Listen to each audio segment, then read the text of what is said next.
اهدنا الصراط المستقيم. Assalamualaikum warahmatullahi wabarakatuh. Raditu billahi rabba wa bil islami dina wa bi Muhammadin nabiyya wa rasulah. Rabbi zidni ilma warzuqni fahma. Rabbi shrah li sadri wa yassir li amri wahlul 'uqdatam min lisani yafqahu qawli.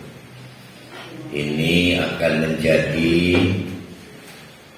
insyaallah bagian akhir dari surat Yusuf. Tersisa satu ayat ya, dari bagian cerita, yaitu ayat yang mana doa itu, ayat 101. Karena ayat 102 dan seterusnya sudah masuk khulasoh atau kesimpulan untuk apa kisah Yusuf itu ditampilkan. Nah, kita selesaikan dulu bagian dari ujung cerita setelah Nabi Yusuf dengan izin Allah mewujudkan mimpi pada saat masih anak-anak ya. Diperkirakan 10 tahun. Nah, mimpinya ada 11 bintang bersujud, matahari dan bulan ikutan bersujud. Itu diwujudkan oleh Allah dengan bersujud secara nyata. Diwujudkan secara nyata. Saudara-saudaranya, juga bapaknya, juga ibunya bersujud, sujud tahiyah, sujud penghormatan. Betul berapa puluh tahun itu dari mimpi menjadi kenyataan. Ada yang mengatakan 80 tahun. Yang jelas, andai kata saja kita baca buku cerita yang kita belum tahu apa-apa, kita kaget endingnya begitu kan. Andai kata, tapi karena kita mengulang lagi yang sebetulnya kita udah tahu endingnya, sehingga tidak kaget. Nah, dari mimpi menjadi kenyataan, seluruh alurnya itu disebut dengan latifun. Jadi menunjukkan atau membuktikan sifat Allah di mana perbuatannya latifun, tidak dapat diduga. Latifun, tidak dapat diduga alurnya. Yang kedua juga antara mimpi menjadi hakon, kenyataan, membuktikan Allah itu alimun hakim, tidak ada yang meleset. Nah, yang ketiga itu kalau kita nonton film, jagoan nggak boleh kalah. Dulu mah Pak Haji, itu kalau akhirnya jagoan itu menang, berdiri tepuk tangan kan. Wah. Dan itu terjadi pada kasus Nabi Yusuf. Itu membuktikan bagaimanapun ja'al haqqu wa zahaqal batil. Namanya kebenaran itu harus wujud, ketika kebenaran itu wujud, maka kebatilan itu hilang. Tidak mungkin ada teori kebenaran dan kebatilan itu jalan bareng, nggak mungkin. Nggak mungkin teori. Pasti ketika kebenaran itu tampil, maka kebatilan itu sirna. Itu teorinya. Nah, karena itu maka Allah menunjukkan sifatnya ghalibun ala amrihi, bahwa Allah itu mendominasi, atau kalau pakai istilah wong pontang menangan, jagoan. Tapi kan seberapa kita yakin pada tiga sifat Allah itu yang mempengaruhi kita hidup. Bagi yang yakin pasti sabar, bahkan sabarnya jamin. Bagi yang tidak yakin sabar tapi mengeluh, tidak jamin lagi. Nah, itu semua kemudian dirangkum dalam doa Nabi Yusuf. Apa doanya? Rabbi, ya Tuhanku.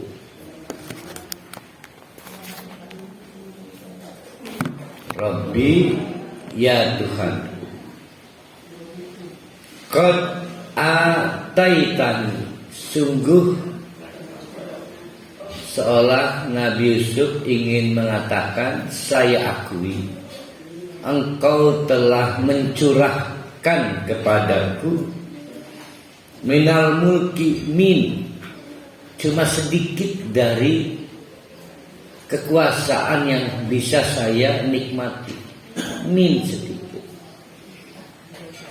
Termasuk andai kata ada yang diberikan anugerah jabatan presiden, itu cuma sedikit. Nih jadi cuma satu gelas. Ada yang diberi kekuasaan jabatan suami, cuma sedikit. Jabatan orang tua, berarti berkuasa pada anak. Jabatan publik, jabatan privat, itu cuma sedikit. Mau sedikit, agak banyak atau penuh, kuasa penuh, persoalannya bukan di situ. Mau tidak kita mengakui bahwa itu adalah anugerah Allah. Nabi Yusuf mengaku. Buktinya mana? Dia memulai doa dengan pengakuan itu. Nah, kita mampu nggak berdoa seperti itu? Kata Nabi Yusuf, qad ataitani minal mulki, saya akui Tuhan Allah, saya yang beruntung telah engkau beri sedikit dari kekuasaan. Tentu kita udah tahu kekuasaan yang dimiliki Yusuf apa? Jabatan menteri yang sangat vital pada saat krisis paceklik kan menteri banyak. Pada saat krisis pangan, menteri pendidikan nganggur, apalagi menteri pariwisata, maka menteri sosial sangat dominan. Nah, Yusuf meminta jabatan yang sangat vital untuk 7 tahun yang akan dihadapi. Sesuai takwil mimpinya itu akan adanya krisis pangan. Nah, di situ kita harusnya menerjemahkan menteri keuangan. Sebetulnya menteri strategik lah. Menurut kasusnya waktu itu kan kita pangan. Tergantung, kalau Pak Luhut kan bulan apapun menteri aja, sibuk aja. Ini mah menteri yang memang momentumnya tepat. pada saat krisis pangan dia mengurusi bantuan langsung tunai. Nah itu minal mulki, kekuasaan. Wa 'allamtani min ta'wilil ahadisi. Kalau dipikir-pikir alur cerita yang membuat Nabi Yusuf memperoleh penghargaan dan kepercayaan menteri itu adalah dari kemampuan dia mentakwil mimpi, berarti kompetensi. Maka juga dituangkan dalam doa itu, saya akui engkaulah Allah yang telah memberiku kemampuan mentakwil atau memberikan kompetensi sehingga saya diberi sedikit kekuasaan. Ada dua tuh ya, berarti ini kan doa Nabi Yusuf nih. Pertama menyampaikan fakta pengalaman yang sebenarnya. Yang kedua sekarang Fatiris samawati wal ard, itu semua terjadi karena engkau adalah Fatir, pencipta, pengendali yang mewujudkan secara orisinil langit dan bumi. Itu berarti memuji fakta Allah. Tadi berarti yang pertama memuji fakta ciptaan dan amr Allah. Yang kedua memuji fakta soal Allah itu secara zat. Anta, oleh karena itu anta, hanya engkau lah waliyun. Apa waliyun? Masih ingat? Waliyun yang saya serahkan urusan yang tidak bisa saya tangani. Seperti anak kita yang SD, berkali-kali saya gunakan contoh, itu tidak mampu membayar SPP untuk kewajibannya di SD, anak kita SD, maka dia minta tolong pada mama dan ayah agar mengurusi bayar SPP, rapat wali murid. Maka orang tua menjadi wali dari anak-anak SD karena banyak hal tidak bisa diurusi oleh anak seusia SD. Terlalu banyak hal yang tidak bisa kita urusi oleh diri kita sendiri. Ada yang bisa ngerok bagian bahu belakang kita, ngerok nggak bisa ya. Tapi alhamdulillah saya ini kurang nyaman punya rambut. Jadi tapi bayar tukang cukur juga belum tentu pegang uang. Nyukur sendiri. Belum pernah saya minta tolong istri saya. Saya itu rendah kepercayaan pada istri untuk nyukur. Curiga.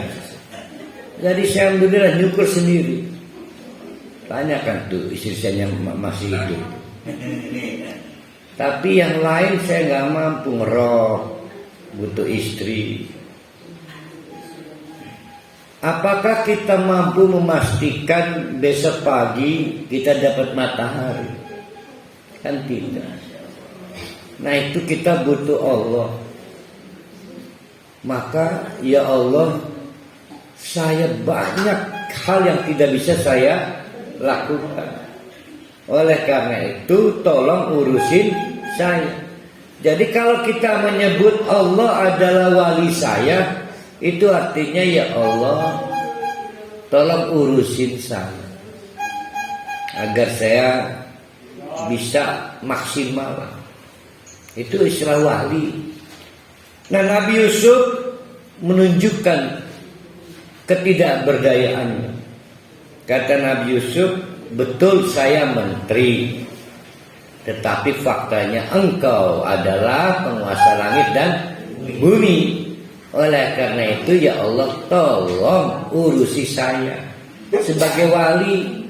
Maka anak perempuan kita nggak bisa menikahkan dirinya sendiri, tolong nikahkan saya.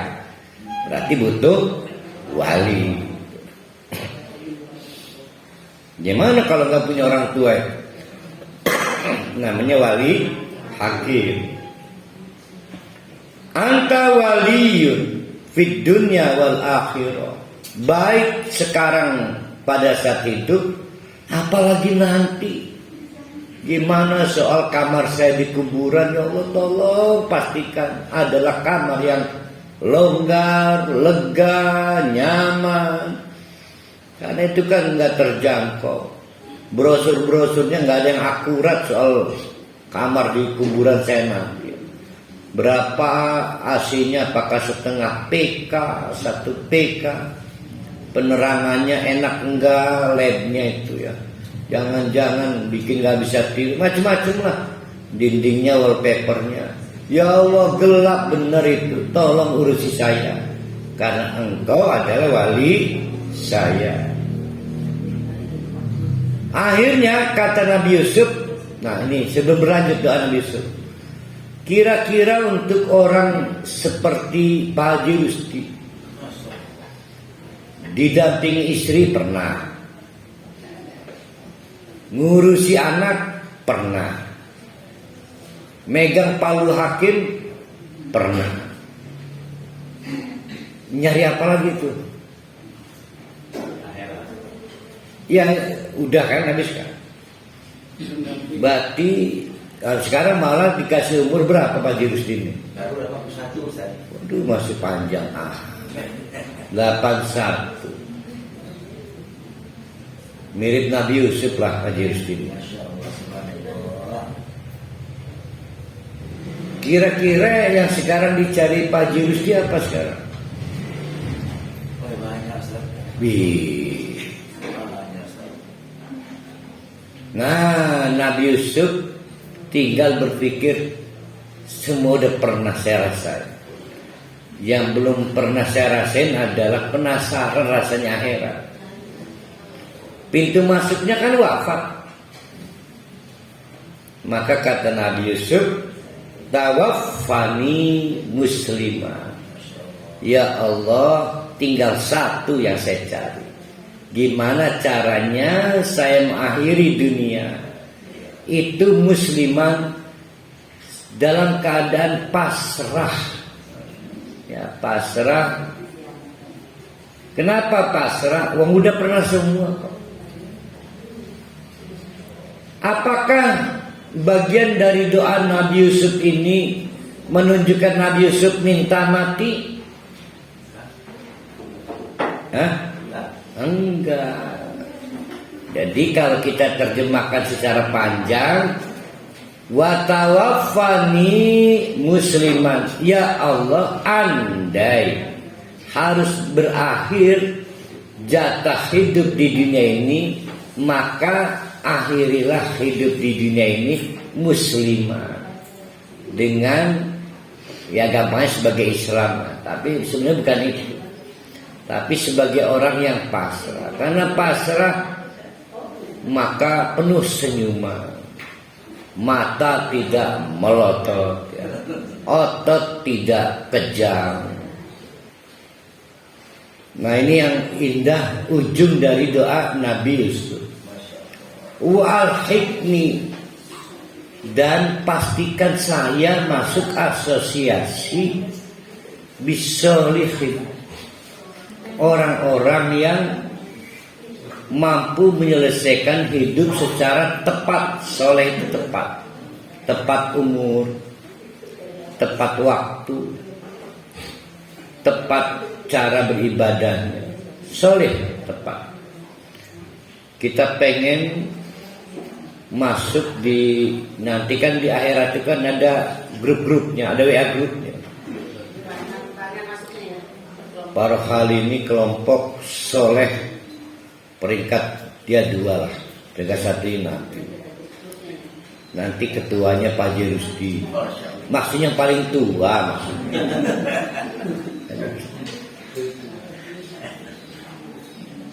Itu harus menjadi cita-cita, Nah kita ulang, berarti doa Nabi Yusuf ada berapa poin? satu pengakuan telah mendapatkan anugerah dari Allah yang sudah dinikmati.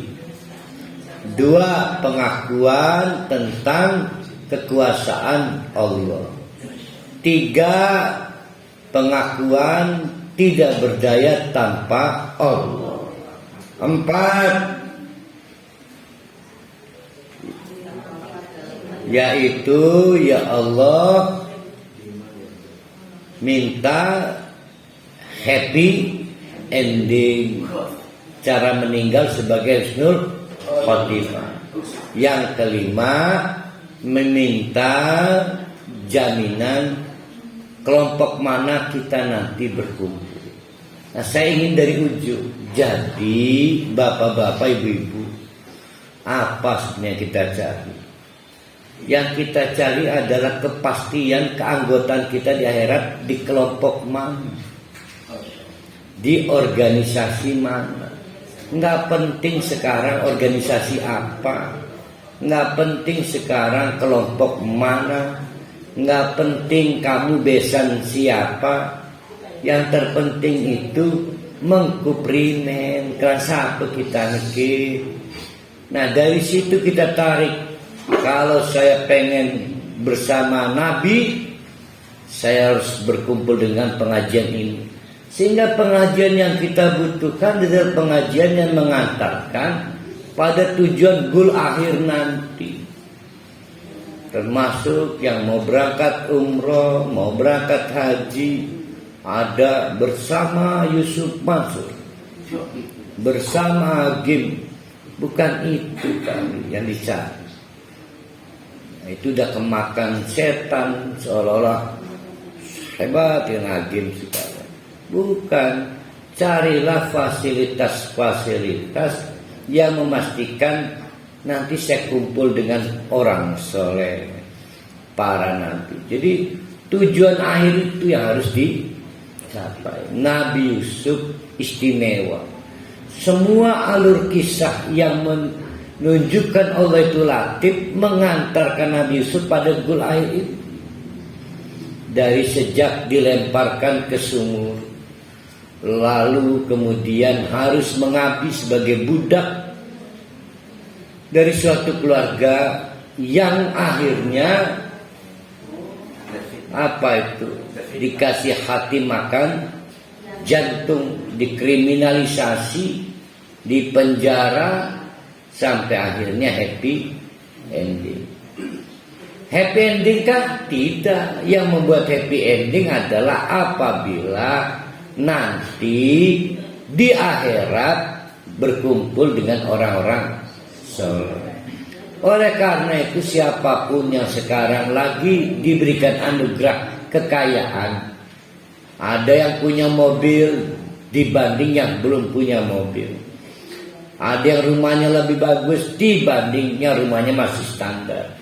Nah, itu semua kelebihan. Maka saya ingin mengingatkan, itu bukan tolak ukur agama, bukan tolak ukur ibadah.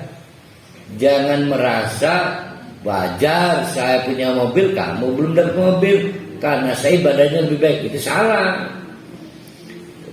Tolak ukur ibadah dan agama kita itu adalah kepastian. Kata Allah, Pak Mustahal selamat ya, masih itu Pak Mustahalnya ini. Nanti Pak Mustahal di blok C kapling 10 bersama Nabi Idris, Nabi Adam. Oke, ya Allah cepat mati segera. Nah, itu baru yang disebut dengan menyenangkan ya. Tapi apa yang terjadi sekarang itu seolah-olah anugerah di dunia, titel, jabatan, kekayaan itu dikorelasikan sebagai dampak dari ibadah. Ya salah, nggak ada punya kaitan. Apakah kita tega bilang Imam Syafi'i itu buruk ibadahnya karena dia miskin? Nah, dia ahli ilmu, habis waktunya untuk ilmu. Miskin ahli ibadah karena nggak nyambung. Apakah kita tega akan bilang Imam Nawawi sampai tidak mampu berumah tangga dan kualitas hidupnya buruk? Kan enggak nyambung. Apakah kita mau bilang hebat Pak Justi ini? Pasti Pak Justi ahli ibadah. Tahu dari mana? Jabatan hakim. Enggak nyambung. Pak Justi itu terpilih jadi hakim karena ada yang tidak terpilih, sederhana kok. Jadi ada yang nggak terpilih, ada yang terpilih. Jadi jangan merusak ibadah kita. Jangan. Nah itu doa. Kapan kita memakai doa Nabi Yusuf? Kapan kita memakai doa Nabi Yusuf? Pada saat kita itu misalnya selesai ngerehab rumah, pastilah setan datang. Yang inginnya setan itu kita merusak ibadah kita dengan rumah itu, sehingga timbul perasaan. Maka dikumpulkan oleh kita anak istri. Dengar ya, mama dan anak-anak nih. Ini kalau bapak ini nggak ibadahnya bagus, nggak bisa ngerehab rumah ini. Nggak bisa. Makanya kalian harus bersyukur, udah bagus semua itu ceramahnya. Tapi kan konyol. Bagaimana timbul narasi seperti itu? Narasi seperti itu. Sampai nasihatin, udah jangan lupa bersyukur, dede segala teteh bersyukur ya. Ini kalau kita bapak nggak rajin ibadah nggak bisa ngerehab rumah nih. Teteh nggak dapat kamar sendiri. Nggak nyambung sebetulnya. Tapi kayak tegar orang ceramah ya. Wa zayyana lahum amalahum asyaitan. Setan yang bikin seolah-olah itu keren. Nah, itu sebetulnya apa sih masalahnya para wali? Masalahnya terpukau oleh bisa ngerehab rumah. Nah, itu penyakit kan. Maka berdoalah, Rabbi, ya Tuhan, qad ataitani minal mulk wa 'allamtani min ta'wilil ahadits fatiris samawati wal ardh. Nah, doa ini untuk supaya apa yang sudah kita capai tidak merusak kita. Oh, bahaya Nabi Yusuf itu kalau nggak mengingatkan diri. Apa yang mau dicari Nabi Yusuf? Jabatan menteri di tangan, saudara-saudaranya bertekuk lutut, bahkan ayah dan ibu sambungnya. Jangankan Nabi Yusuf, saya kadang-kadang membutuhkan orang tua saya minta maaf ke saya pas suatu kebanggaan. Nah itu penyakit. Nah pakailah doa Nabi Yusuf untuk membunuh atau mengakhiri berbahayanya apa yang sudah kita capai. Karena sebetulnya bukan itu goal kita. Goal kita itu adalah di mana dan bersama siapa nanti kita kumpul di akhirat. Itu. Nah sekarang kita lanjutkan kajian kita. Ini akan menjadi bagian akhir dari surat Yusuf. Bagian akhir ini adalah nilai atau kesimpulan-kesimpulan. Pada ayat 111 berarti ujung, yang sebenarnya kalau kita baca kajian-kajian tafsir membutuhkan 1 sampai 2 kali pertemuan. Tentu kalau ilmu si guru itu mencukupi. Nah saya kan gak cukup ilmu, jadi ala kadarnya ya. Itu kan di ayat 111 itu laqad kana fi qissasihim ibratun. Itu diterangkan panjang lebar. Bahkan untuk kata tafsilun ya, bisa ada tafsir enggak? Tasdikun ya, ada tafsilun. Ada tafsilun. Tafsilun aja butuh sampai 10 halaman. Tafsilun. Nah tentu saya punya kendala pengetahuan. Ini nanti ala kadarnya. Nah kita mulai dari ayat 111. Di kok 101 mana? 102. Zalika cerita dari ayat awal sampai akhir itu 100-an ayat. Jadi dari sejak Nabi Yusuf dilemparkan, dari sejak saudara-saudara Nabi Yusuf bersekongkol untuk melakukan rencana jahat kepada saudaranya sendiri, walaupun beda ibu tapi satu ayah. Sampai kemudian happy ending, di mana mimpi Nabi Yusuf pada waktu anak-anak terbukti nyata setelah tua nanti.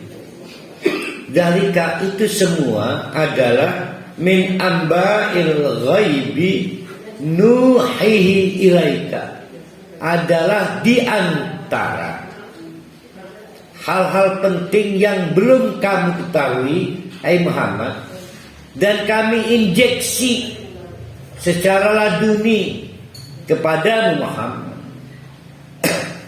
Sumber cerita bisa kitab Taurat, bisa kitab Injil, tapi faktanya Nabi Muhammad tidak mampu membaca, tidak mampu menulis, kurang traveling, sehingga memang apa adanya lah, nggak tahu kecuali diberitahu Allah. Lembaga untuk bertukar pengetahuan kan nggak ada, madrasah nggak ikut paket program. Nah maka diinjeksi secara langsung namanya ilmu laduni. Nah produknya disebut wahyu. Nah tiba-tiba jadi berubah kisah Yusuf. Maka disampaikan kepada orang-orang di mana? Ayo pengantar surat Yusuf. Di Mekah setelah wafat pamannya dan istrinya. Ini kan Amul Husni, tahun penuh kesedihan. Ya, banyak hal dialami Nabi Muhammad. Ada yang menyebut Isra dan Mi'raj bagian diantaranya. Seolah Allah ingin menegur, jangan lebay kali Muhammad, jangan merasa paling ditimpa kesedihan. Lihat Nabi Yakub kehilangan anak, tapi nggak pasti. Seperti saya katakan kemarin, pilih Bu Haja Neneng, anak hilang, anak wafat, pilih. Saya memilih dapat anak lagi saya. Jadi kalau anak wafat melegakan, alhamdulillah. Tapi anak nggak ada kabar, bertahun lama nggak judul, nggak bisa bikin tidur. Nah Nabi Yakub menderita, nggak ketulungan. Karena laporan anak soal Nabi Yusuf dimakan serigala sama sekali tidak diyakini, sehingga kehilangan akses itu menderita. Hai Muhammad, mana lebih menderita, dirimu apa Nabi Yakub? Kamu kehilangan istri, dikubur sudah, kelihatan semua. Kehilangan paman, dikubur sudah, kelihatan semua. Nabi Yakub kehilangan anak yang belum tahu pasti. Andai kata hidup tinggal di mana, andai kata di suatu tempat, bagaimana keadaannya, siapa menjamin makannya, andai kata ada kelompok kriminal yang menjahati, siapa yang melindunginya. Waduh, sedih gak ketulungan. Jadi jangan lebay lah maksudnya. Nah itu diinjeksi langsung secara bypass, namanya ilmu laduni. Produknya disebut wahyu. Maka disampaikan kepada orang-orang Mekah, ini ada cerita Yusuf. Saya aja ditegur Allah. Saya ditegur Allah. Nah bagaimana mungkin kalian Abu Jahal, Abu Lahab memojokkan saya? Udah tamat nih riwayat Muhammad. Saya tidak diizinkan sedih oleh Allah. saya tidak diizinkan sedih. Jadi kisah akan berlanjut. Oh, menantang. Jadi rupanya kematian pamannya Nabi dan Siti Khadijah dianggap sebagai kisah penutup perjalanan dakwah Nabi Muhammad. Tapi kan menjadi berbeda. Abu Jahal dengar nih, ada wahyu baru, kisah Nabi Yusuf. Jadi apa yang saya alami nggak seberapa. Saya akan maju terus meneruskan dakwah. Nah itu poinnya. Poinnya di sini. Wa ma kunta ladaihim in ajma'u amrohum wa hum yunkarun. Masih ingat nggak Muhammad? Padahal kamu tidak terlibat dalam persekongkolan pada waktu saudara-saudara Nabi Yusuf merancang untuk melakukan tindakan penganiayaan pada Nabi Yusuf. Kamu nggak terlibat, kamu nggak nonton, kamu tidak sejaman. Tapi kamu kok tahu? Nah itu namanya wahyu. Itu namanya laduni. Kira-kira Abu Jahal Abu Lahab responnya gimana itu? Kalau orang Yahudi gimana itu? Wow, benar ini Quran ini bukan bikinan Muhammad ini. Bukan. Itu satu. Tapi yang kedua, waduh, itu kisah yang berbahaya untuk Muhammad. Pasti Nabi Muhammad tambah kenceng dakwahnya.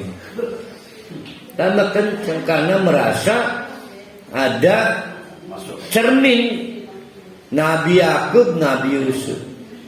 Nggak boleh never ending, nggak boleh. Wa ma aktsarun nas walau harasta bimu'minin. Namun yang lebih banyak adalah menolak percaya. Apa? Percaya bahwa kisah tadi asli dari Allah. Menolak percaya. Walau harasta, padahal engkau ambisius, pengen banget orang-orang yang mendengarkan cerita Yusuf itu menjadi terinspirasi. Nah, saya mau koma dan titik di sini. Hati-hati, jangan membelokkan arah kisah Nabi Yusuf. Haram, perbuatan tercela. Contoh, membelokkan menjadi persoalan gantengnya Nabi Yusuf. Haram. Nanti kita tahu di ayat berikutnya. Dan perbuatan korab. Korab itu kalau kulit kurap ya. Korab pencurian, korupsi, perbuatan korup. Karena yang asli dirubah.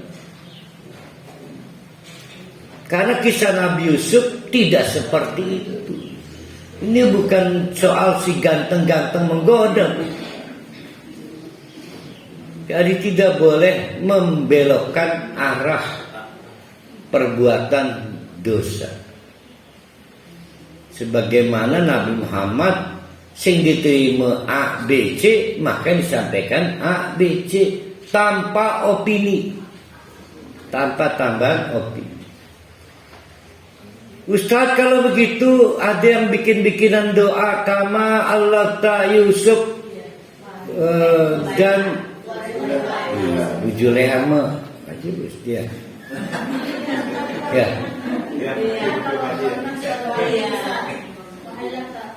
Lah iya, itu yang saya maksud di antara bentuk pembelokan.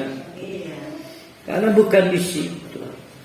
Kalau yang merasa terinspirasi Nabi Yusuf, maka pantang menyerah berdakwah dan penuh pemahaman. Itu ya, saya ingin berhenti di situ. Ya. Ada lagi yang soal kemampuan Nabi Yusuf untuk nerawang wong, mimpi. Bukan itu kali. Kan tadi diceritakan Nabi Yusuf dilemparkan ke sumur, diberi kompetensi untuk menahu mimpi. Itu bukan tujuan kali. Dalam rangka goal akhir. Goal akhirnya adalah wal hikni maka kumpulkan aku ya Allah nanti di akhirat bersama orang-orang soleh. Itu mah alat, ada yang alatnya jadi tukang mie ayam, ada yang diberi kemampuan bikin adukan, masing-masing. Ya, Nabi Yusuf kemampuannya diberi kemampuan mentawil mimpi. Bukan berarti istimewa, semua istimewa, segala jenis keterampilan yang bisa mengantarkan kita gul akhir di akhirat nanti. Nah itu sebelum lupa ya, kita teruskan. Wa ma tas'aluhum alaihi min ajrin. Padahal ya, Nabi Muhammad itu tidak mengkonversi layanan dakwanya untuk cari kekayaan. Tidak minta upah, saking tulusnya. Tapi tetap aja dipersoalkan oleh orang-orang Mekah, juga orang Madinah. Sampai cerita Yusuf juga dipersoalkan. Ya. In huwa illa dzikrun lil alamin. Bagaimanapun Nabi Muhammad itu fokus dzikrun, ingin mengingatkan lil alamin, kepada seluruh alam. Nggak peduli agamanya apa, nggak peduli lagi apa, dan nggak peduli sekarang di mana. Lil alam. Nah ini termasuk kita sekarang bapak-bapak ibu-ibu yang lagi diberikan kesempatan Allah mengkaji Quran. Al-Quran ini bukan milik atau bukan hanya milik kita dan tidak boleh hanya berakhir di kita. Al-Quran ini adalah milik seluruh manusia. Maka kita punya kewajiban ingin agar orang sedang apapun, mau lagi agamanya non-Islam, itu bisa punya hubungan baik dengan Al-Quran. Tahu, paham, maka akses belajarnya harus dapat. Al-Quran ini lil alamin.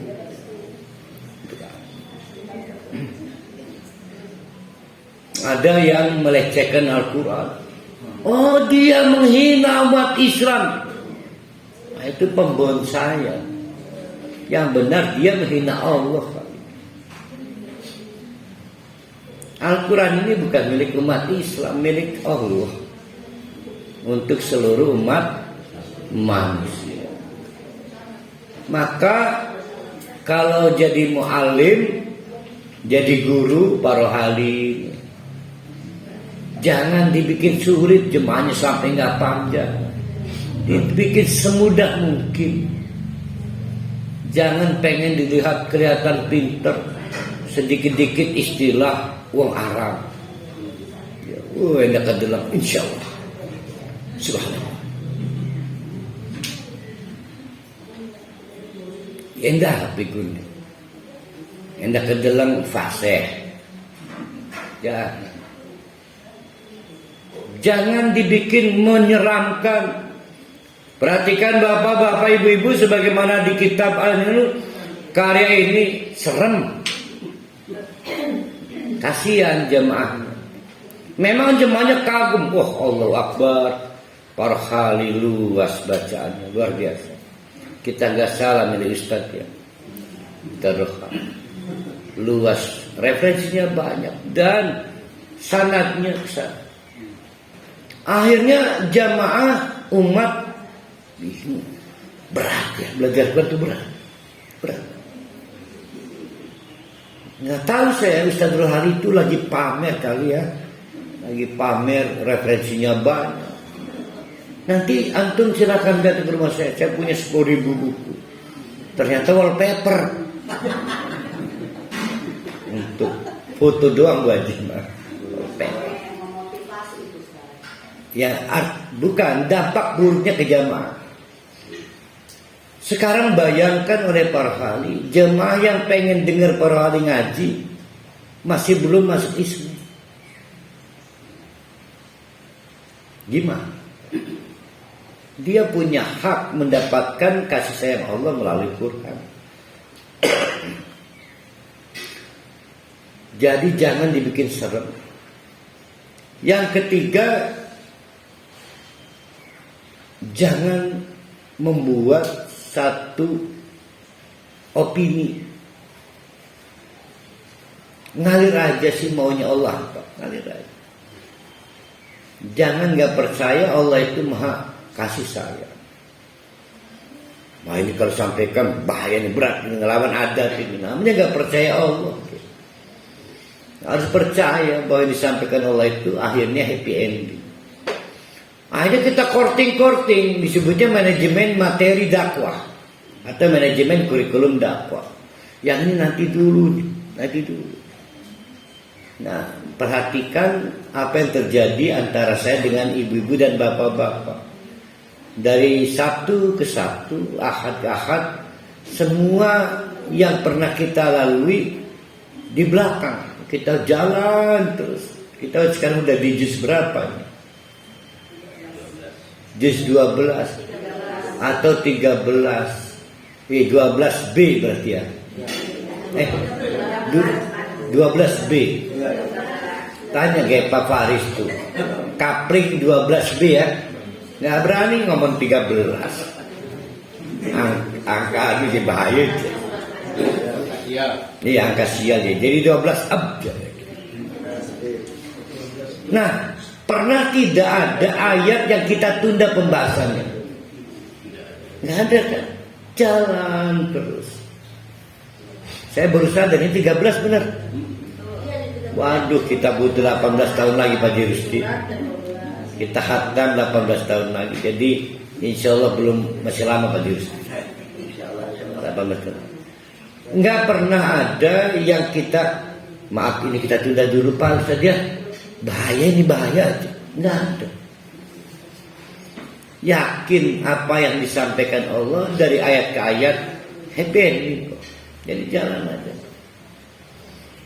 Bagaimana Ustaz manajemen kurikulum? Saya juga kurang paham. Saya pribadi sangat menghindari kalau diminta mengisi kajian tematik, sangat menghindari. Ya, sangat menghindari. Misalnya Ustaz ngisi materi Birrul Walidain, udah paham gitu. Birrul Walidain itu apa ya? Makanya paling gini Ustaz, saya mau cerita ini ya, surat Luqman ini. Saya kurang senang memang. Apalagi PHBI. PHBI itu kan harus entertain. Satu, saya nggak punya kostumnya.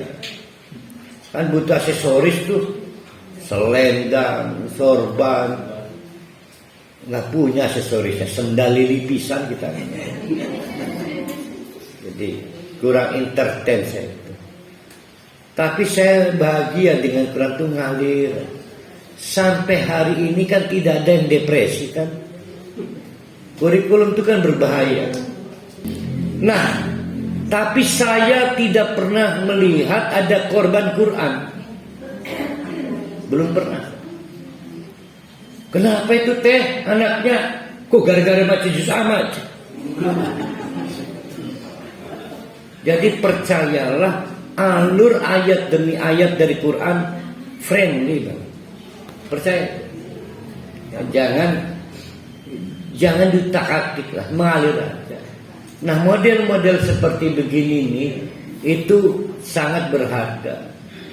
Ada yang beruntung sampai khatam, ada yang oleh Allah dianggap cukup padahal baru juz 3 meninggal kemarin misalnya. Ya misal, semua berharga.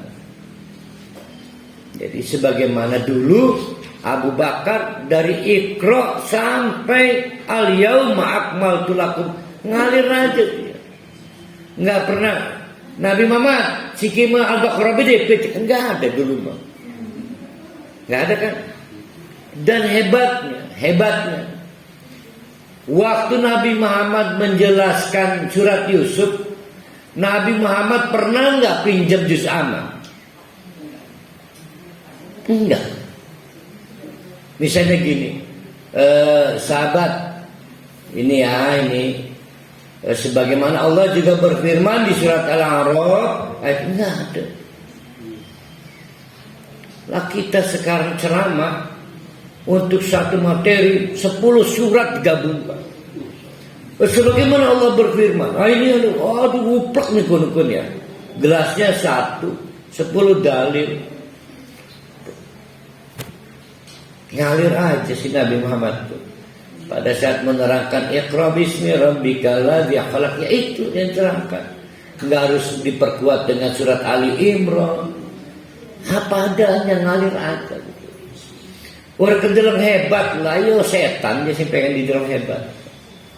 Hawa nafsu ilmu, guru mu'alim saya hawa nafsu, endak kedeleng hebat, bisa ngedalil kan, bisa ngedalil. Jujur saja, mungkin para ahli ingat, pernahkah saya khutbah Jumat kalau sibuk menerangkan hadis atau Quran enggak?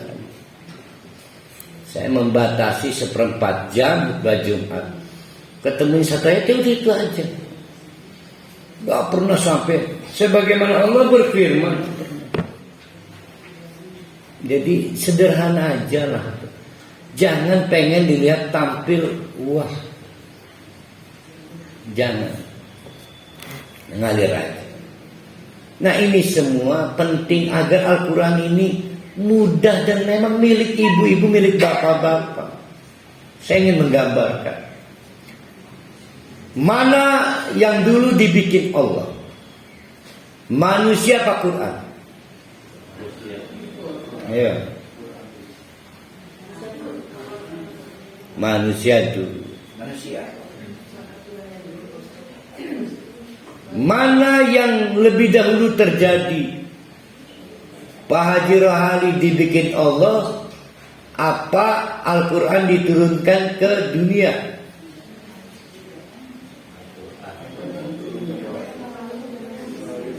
Nah pintar tuh. Secara ruh duluan Rohali, Quran itu belakang. Pahamkah bapak-bapak ibu-ibu, Quran ini diciptakan oleh Allah, disesuaikan dengan fakta manusia itu kayak apa.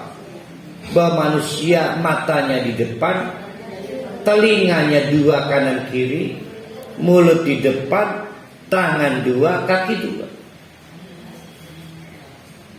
Jadi mustahil Al-Quran ini tidak bisa digunakan manusia, mustahil. Karena telah disesuaikan dengan konstruksi fisik dan konstruksi batin manusia. Kita yang bikin Quran ini gak bisa mudah dicerna. Karena sindrom dosen, sindrom guru, sindrom ustaz, sindrom kiai. Pernah lihat ada kiai? Kemarin saya pernah lihat. Dipegandikan saya diantar bekerja. Mau ya baca doa, Ruwani. Udah bisa doa. Emang ada amalan dari Nabi yang hanya bisa dilakukan oleh sabuan doa? Nggak mungkin. Itu mah kejahatan ustaz.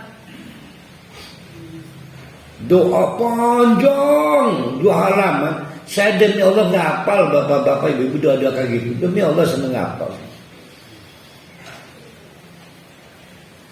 Dan mustahil Nabi saya ngajarkan begitu, mustahil. Seolah-olah Bu Imam nggak bisa kiai, nggak ada amalan begitu itu. Itu dagangan kiai biar santrinya pada butuh pada kiai. Nah, jangan dibikin rusak ya wajah agama Islam, Al-Qur'annya. Friendly banget ini. Kendalanya cuma bahasa Arab doang kan. Kendala bahasa. Saya menghormatilah ada semacam kompetensi. Butuh 8 cabang ilmu untuk bisa mengkaji Quran, betul. Itu kalau pengen jadi sarjana Quran. Kita bicara manusia butuh Quran. Jangan dipersulit. Tolonglah dibuat mudah. Jangan ditakut-takuti. Karena Quran ini telah disesuaikan dengan konstruksi fisik dan konstruksi batin kita. Nggak mungkin ada yang overdosis, nggak mungkin ada yang keracunan, nggak mungkin. Ya. Nah, di tangan kita sekarang ini harus mudah. Itulah kenapa saya sendiri saya sudah berusaha sekuat tenaga untuk tampil apa adanya. Ya. Tidak danger kan, tidak ngeri kan. Maksudnya mah bukan untuk mengagumi saya, agar mudah diduplikasi. Maka per hari bisa, Pak Farid bisa, apalagi Pak Mustalma masih muda, itu bisa lagi. Ini harus bisa berlanjut terus. Afa aminu anta'tiyahum ghasyatun min azabillah. Apakah mereka mau memutuskan beriman? Tanyakan juga pada kita, masih mau beriman ketika azab itu kapanpun waktunya turun? Jadi banyak orang yang akhirnya beriman setelah datang azab. Pengen diazab bibit. Nah, Allah memberitahu Nabi Muhammad, mau Muhammad, kamu polanya kayak Nabi Nuh, Nabi siapa lagi itu? Nabi Soleh, mau diazab dulu baru akhirnya mushrooming, menjamur, masuk Islam. Nah, Nabi Muhammad harus menjawab, mau nggak kayak gitu teorinya? Kalau saya ditanya, Allah pasti enggak lah. Masa saya nggak ada bedanya dengan nabi-nabi sebelum? Ini pertanyaan dari Nabi Allah.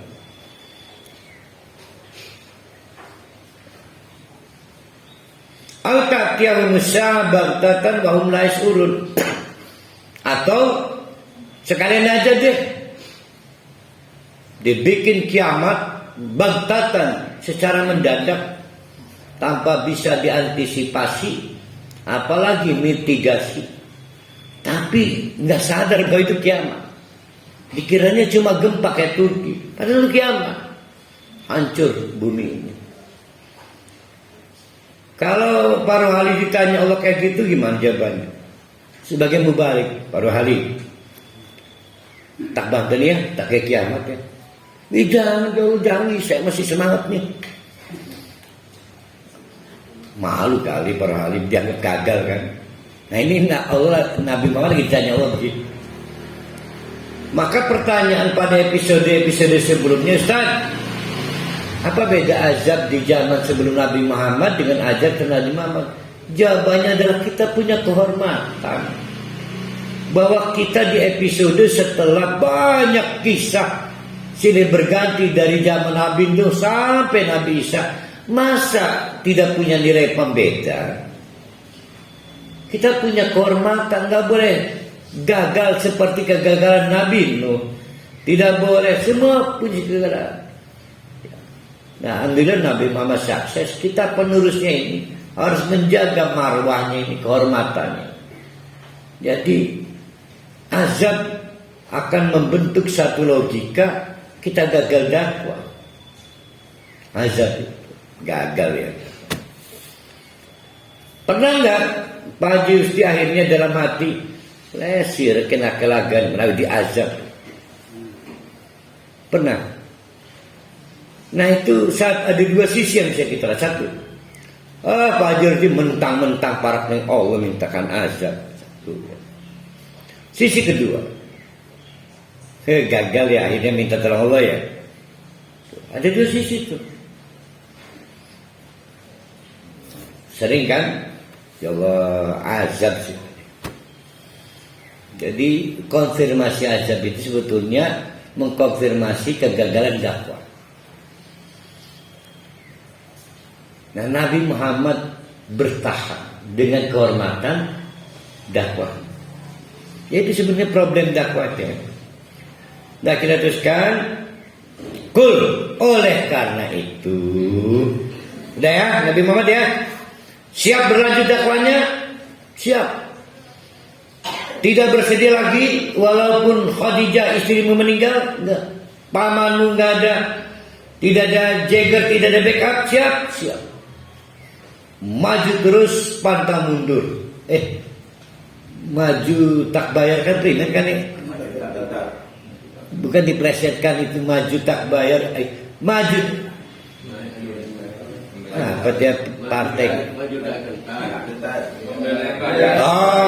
Itu mantan.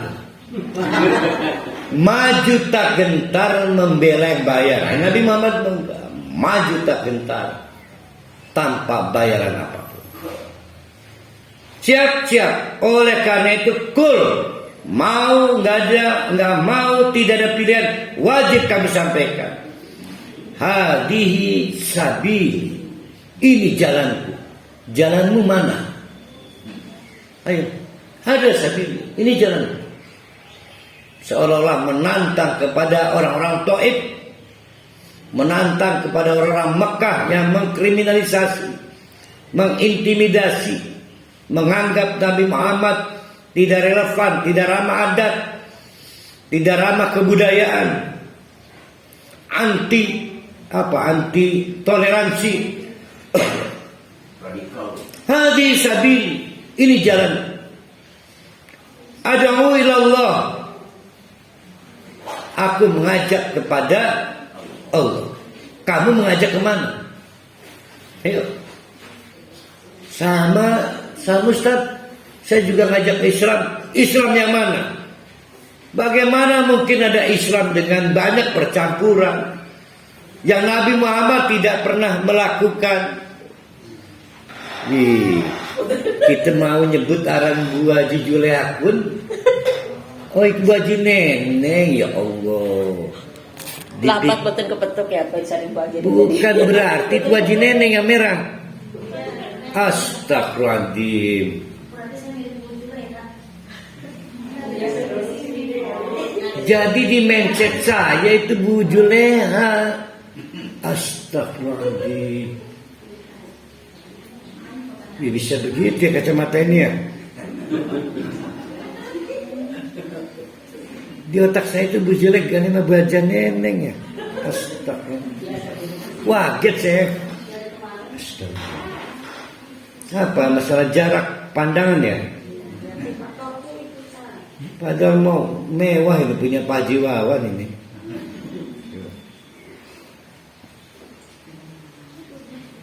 Berarti kedelang nomor ribu jujuan.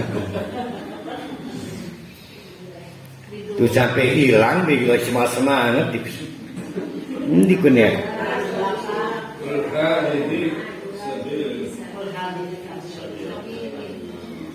Ala basiratin ana wa manit taba'ani. Nantang banget ya. Nantang ini. Jadi kalau ini jalan kamu mana? Oh, kita berbeda jalan ya. Satu. Saya mengajak Allah, kamu mengajak siapa? Itu disebut radikal enggak?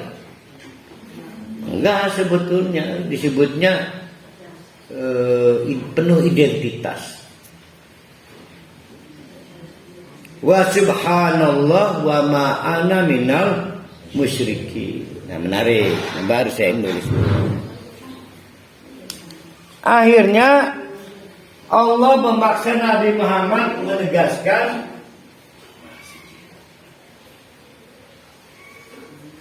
masuk Allah. Ini satu ya.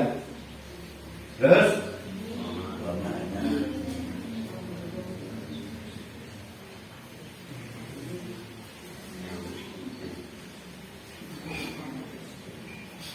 setelah dinasihati Allah, bagaimana kisah Nabi Yusuf dan Yakub? Mungkin pada waktu itu Nabi Muhammad kena mental ya. Kehilangan Rabi, kehilangan Mama, ditolak oleh keluarga besar sukunya di Taif. Mungkin di kamar, bengelamu primen gitu sih ya. Ini keluar kandang Nabi Muhammad. Satu, subhanallah. Dua, wa ma ana minal musyrikin. Kapan kita mengucapkan subhanallah?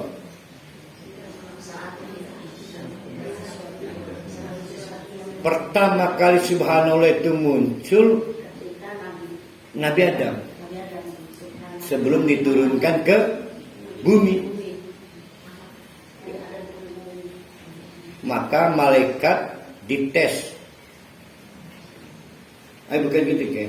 Mencoba terpengaruh iblis mempertanyakan apa argumentasi harus Adam yang mendapatkan tugas mengelola bumi ini. Maka ditegur oleh Allah. Kat berlaku musuh. Subhanallah. Pertama kali subhanallah itu muncul di sini. Jadi subhanallah itu minim pengetahuan.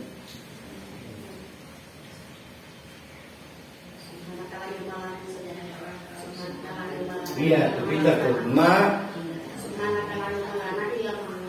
illa ma alam tanah. Saya nggak tahu apa-apa kecuali Allah yang ngasih tahu. Subhanallah. Jadi subhanallah itu pernyataan yang saya tahu hanya yang dikasih tahu Allah.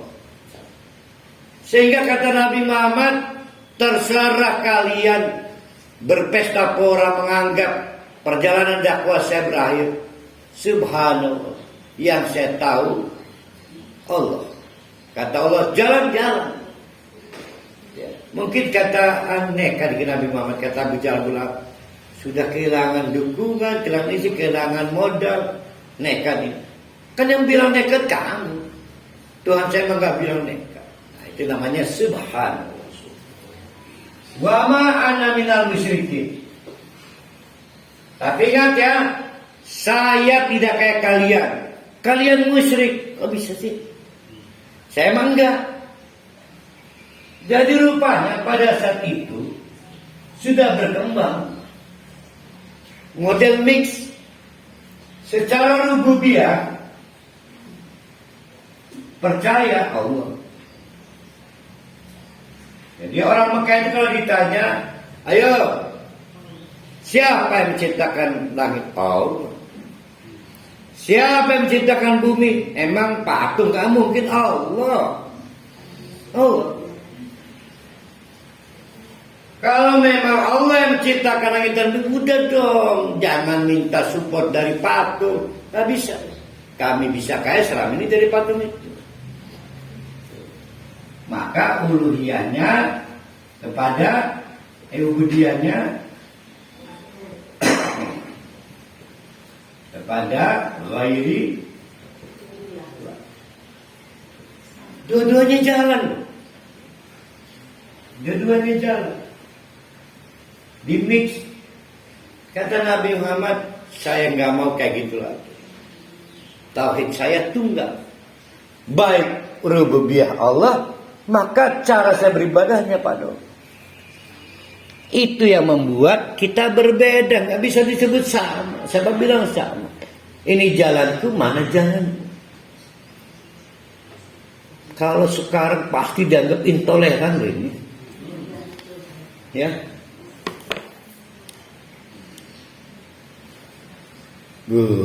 Sekarang saya mau nanya ke Pak Faris. Ini kita alhamdulillah dengan izin Allah menyelesaikan kisah Nabi Yusuf. Setelah kalau ada post-test semacam apa ya, post-test, saya butuh mengukur tingkat kesuksesan surat Yusuf. Segarang ini enggak kira-kira ini? Segarang itu enggak. Jadi melankolisnya di mana kisah Nabi Yusuf itu? Melankolisnya untuk percintaannya di mana? Uang kalau bikin post-test, maka standar kelulusannya ini. Jadi bagaimana orang memiliki ide, kemampuan survive, keberanian yang di atas rata-rata untuk menyelesaikan dakwah Islam. Hebat ya itu Nabi Muhammad. Nah di tangan kita kisah Nabi Yusuf berlatar belakang percintaan. Sing ure-ure bae. Atau apa bedanya sama si Fajar? Berarti Pak Lali nggak kenal si Fajar. Tahu Fajar? Nah, Fajar sad boy. Tukang dagang tanisan. Dagang tanisan besuki. Sad boy. Tapi inspiratif itu bocah. Fajar inspiratif. Siapa yang paling tua di rumah kamu? Ya ayah saya. Saudara kamu yang paling tua ya saya. Suruh nyambung lebih tak kondisi Fajar. Apa Pak Hajusti? Saya sangat terkesan itu, Ustaz. Sekarang ini yang sedang dilontorkan orang dari agama Islam. Iya betul ya. Subhanallahi wa ma'na minal musyrikin ini dengan kalimat semua agama harus sama. Kan muncul sekarang ini ya. Iya disebutnya apa itu? Dari kelompok Bukan apa namanya toleransi. Ya toleransi. Dan toleransi padahal agama kita sudah menegaskan. Ya ini jalan kemana jalanmu? Iya. Nah, sebagian kita Pak terpengaruh. Bukan terpengaruh ya. Sudah jadi target dipengaruhi. Jadi Pak, orang Islam dihitung pakai angka. Tinggal 10 juta yang belum terpengaruh. 20 juta udah di genggaman tangan. Tapi enggak lah di sini mau. Kembali saya ingin mengingatkan outcome dari surat kisah Nabi Yusuf harus ke sana, yang melahirkan spirit baru untuk berdakwah, kemampuan survive, daya tahan dan pantang mundur. Nah, upaya-upaya membelokkan cerita Nabi Yusuf menjadi percintaan itu sesat. Nah, hati-hati dengan boleh. Kita teruskan. Wa ma arsalna min qablika simbengenga. Jadi jangan punya perasaan berat amat ya Islam sekarang men. Enggak ada simbengenga. Wa ma arsalna min qablika simbengenga. Rasul-rasul dulu itu illa rijalan diutus Nuhi untuk menyampaikan wahyu ilahi kepada mereka min ahlil qura, dari kelompok penduduk itu. Gagasannya nggak berubah, yaitu tentang tauhid. Afalam yasiru fil ardh, coba gak kamu lihat traveling, lihat itu ada artefaknya, ada sejarahnya, lihat itu. Mau diulang lagi? Ini bukan barang baru simpengen. Ada yang menolak diajak, ada yang menolak diajak. Kenapa? Karena ajaran Nabi nggak berubah. Yang ajaran Nabi nggak berubah, pola orang yang melawan juga nggak berubah, cara Allah juga nggak berubah. Diajak mana. Fayanduru kaifa kana akibatul ladzina min qablihim. Coba lihat gimana itu dampak buruk akibat melawan dakwah Nabi, hancurkan. Waladarul akhirah khairun lil ladzina taqau. Tapi ada yang kena azab, ada yang tidak kena azab karena mereka membangun skenario mementingkan akhirat yang tadi kan. Mereka lebih fokus ke akhirat, maka mereka nggak kena azab. Afala taqilun. Coba putar otak. Lihat sejarah. Nah, termasuk kisah Nabi Yusuf. Jadi sepulang dari sini Bunayat Endah, kenapa semangat berdakwah ini? Saya terinspirasi Nabi Yusuf. Itu jawaban yang benar. Iki Juleha bayar. Juleha itu tukang sembelih sapi.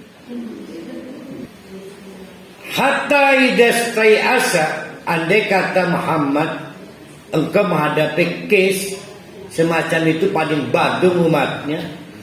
Hatta idastai asa, lalu kamu putus asa. Ingat ini putus asa ya, Yang dilarang bukan putus asa. Ini harus diselamatin. Yang dilarang putus asa atau apa? Yang dilarang apa? Iya. Yang dilarang putus asa atau apa? Yang dilarang itu putus asa dari rahmat Allah. Tapi putus asa boleh enggak? Mungkin boleh. Yang tidak boleh itu putus asa dari rahmat Allah, itu sinonim dengan menganggap Allah nggak bisa backup saya. Itu sinonim. Nah di sini kasusnya Nabi Muhammad boleh jadi istai asa, putus asa, kehabisan akal ngadepi umat.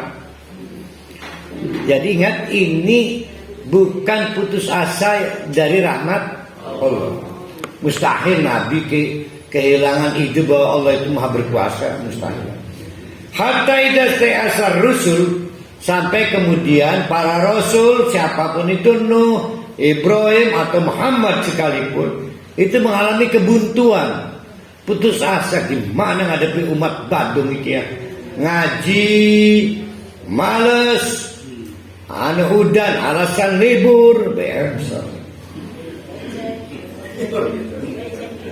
becek segala. Ternyata seleren hilang sendal siji maning sebelah doa. Wa dhannu annahum qad kudzibu, lalu timbul satu pemikiran, ini saya udah ini udah dibekot ini oleh mat saya udah dibekot ini. Kayaknya saya udah kehilangan jemaah, saya tinggal 2 saya 200 tinggal 2. Gimana tuh?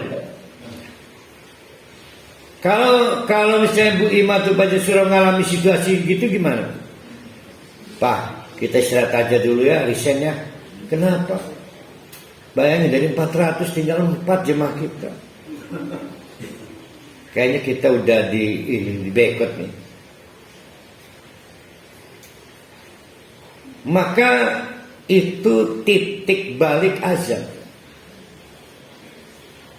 Jadi kalau ada pertanyaan para wali kan, hari koten kapan Ustaz azab rawu atau datang itu? Kalau mubalik sekelas Nabi Muhammad sudah mentok kayak begitu, berarti mubalik Nabi Muhammadnya kan di tuh setiap periode, tiap tempat ada yang baru. Ada Ustadz Rohali, Ustadz Rusti, Ustadz Jasuro. Kalau orang sekelas Pak Jasuro udah mentok, ya Allah, beriman ini keadaan begini, oh bahaya. Yaitu ja'a nasruna, maka pertolongan Allah datang. Sebagaimana akhirnya Nabi Yusuf happy ending. Ya, puncak kesulitan Nabi Yusuf happy ending. Nabi Musa bersama Bani Israel mentok menghadapi bentangan pantai. Di belakangnya Fir'aun dengan ribuan bahkan ratusan ribu pasukan mengepung. Escape kemana? Nggak ada lagi. Puncak udah. Pertolongan Allah datang, dibelah lautan itu. Sama, hati-hati. Fanujia, maka pada surah dievakuasi, entah itu jam berapapun itu. Waktunya walaupun tinggal setengah jam, dievakuasi. Dan apa yang terjadi? Setengah jam kemudian rata itu, se-RT itu atau sekomplek itu, seperumahan itu, selalu fanujia. Selalu aja fanujia. Dievakuasi dulu pasti. Itulah yang kemarin kita diskusikan, sepantas apa ada ahli ibadah masuk daftar list korban bencana. Sepantas apa? Karena teorinya fanujia. Ini ada fanujia man nasya, maka para rasul kami evakuasi dulu. Wala yuraddu basuna 'anil qaumil mujrimin, dan tidak ada yang bisa menolak azab yang akan kami timpakan kepada para kriminalis, penjahat yang melakukan intimidasi kepada para nabi, para rasul. Tapi fanujia, setengah jam Nabi Lut 1 jam menjelang terjadinya azab kan. Sehingga kata malaikat, jangan, Rabi tinggal lebih, belajar lebih mana mengko. Hatta, udah ya. Dah tuh. Nabi Muhammad dihadapkan beberapa pilihan. Ayo, pilih saya turunkan azab atau semangat berdakwah. Maka kata Nabi Muhammad, semangat berdakwah. Saya nggak mau terjadi azab, gagal dong saya. Kehormatan saya tercoreng. Maka demi kisah Nabi Yusuf, saya malu gagal. Nah itu kisah Nabi Yusuf. Jadikanlah kisah Nabi Yusuf obat pelipur agar tetap berkobar api dakwah kita. Bukan percintaan sing diceritakan. Nah ini menjadi kesimpulannya.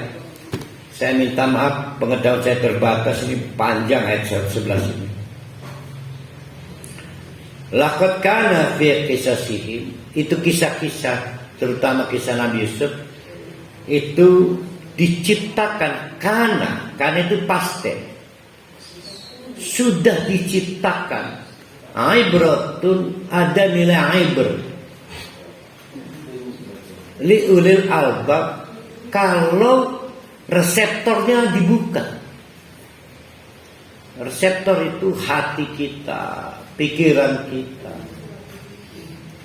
Jadi buka hati kita, buka pikiran kita agar dapat nilai dari kisah Nabi Yusuf. Liulil albab, lub-lub, ada layar-layar di situ.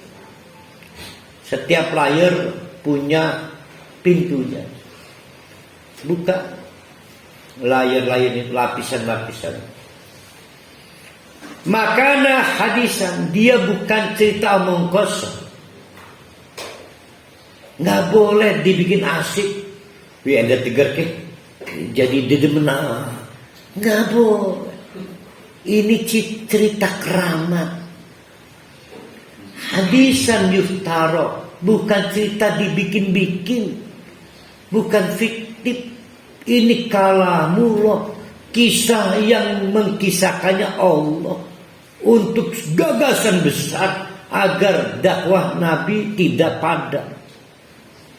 Nggak boleh untuk kepentingan kecil soal perempuan lelaki sedang love story. Aduh cilik jasem, cilik. Si Fajar sad boy bisa menyelesaikan. Hadisan yutar, ini bukan cerita omong kosong. Hati-hati para ustadz, bapak-bapak, ibu-ibu, jangan menempatkan cerita Yusuf tidak di tempat yang terbaik. Hati-hati. Saya ingatkan cuma di surat Yusuf cerita Yusuf ada. Karena di surat lain Mujaman Musa, Mujaman Ibrahim. Emang pernah ketemu cerita Yusuf di surat lain? Enggak. Hati-hati. Jadi kalau boleh saya nasihati, Yusuf cerita yang paling istimewa dibanding cerita yang lain. Karena cuma di sini. Walakin tasdiqul ladzi baina yadayhi, dia akan menjadi referensi, konfirmasi untuk silahkan dia sedang menganut apa? Injil, Taurat, mangga silahkan. Tapi percuma sebelum mengakui kisah Nabi Yusuf di Quran. Percuma. Ya, itu maksudnya ya, tasdik. Wa tafsila kulli syai', tafsir. Kalau saya apa tuh daging yang saya kalau ayam apa disebutnya di tipis-tipis? Palet apa pilet? Maka terjadi daging pilet. Ada yang diambil dari dada, ada yang diambil dari lengan, paha, macam-macam. Dipilet, ditafsir.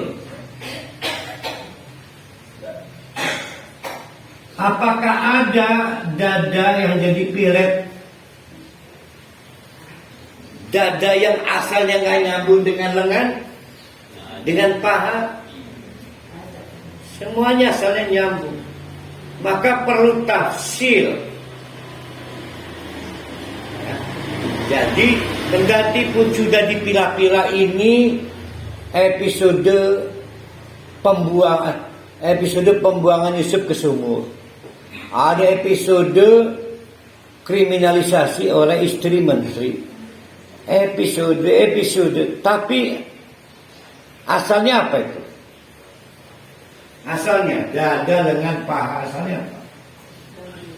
Ayam. Temukan ayam. Temukan ayamnya. Jangan coba-coba membiarkan. Ayo tebak. Ini pilet paha, pilet dada apa pilet lengan? Nggak boleh. Dipecah-pecah nggak boleh. Nah, para mu'alim, guru, nabi, juru dakwah harus membantu jamaah mengantarkan pendengar kisah Nabi Yusuf ketemu ayahnya itu, ketemu pokoknya. Maka disebut tafsir. Ya. Wa tafsira kulli syai', dan dia diurai menjadi episode demi episode. Jangan lupa wahudan. Dapat tongkat apa? Penunjukan. Ustaz, ternyata bercinta butuh pengorbanan. Enggak dapat ya, salah dia petunjuknya. Ini Ustaz, bagaimana cara menjadi pejabat? Pak Jurusti, menurut saya salah. Hudannya cuma satu. Kehormatan orang di akhirat nanti ditentukan kehormatan di dunia. Jadi kalau dia terhormat sebagai juru dakwah yang pantang mundur, jangan ragu nanti pasti berkumpul dengan para nabi. Nah, apa daya saya cuma guru tahsin. Jangan khawatir, warahmatan, pasti ada belas kasihan Allah. Ya, semua akan dapat belas kasihan. Kenapa sih Allah belas kasihan? Kita ini serba nggak sempurna, nggak sempurna. Pasti dibanding-banding ke guru SMK PGRI 1, nggak ada apa-apanya dibanding anak buahnya Haji Lili misalnya. Semua dibanding-banding ke. Yang membuat kita sempurna adalah kasih sayang Allah. Yang membuat kita sempurna itu kasih sayang Allah. Kalau liqaumi yu'minun, kalau percaya Allah, nggak percaya mah susah. Jadi hukum dunia kita itu kan hukum perbandingan. Iblis mainnya, bukan mainnya itu adalah perbandingan. Allah bandingkan saya dengan Adam. Adam dari tanah, saya dari api. Kata Allah, nggak penting kamu banding-bandingkan. Siapapun yang sedang tidak sempurna, saya penuhi dengan belas kasihan Allah. Jadi kampanye iblis macet itu. Nah, paling laku si Farel doang. Farel, ojo banding, sekarang udah turun. Dari nyanyi di stan, sekarang cuma bisa nyanyi di sosis. Jadi iklan sosis.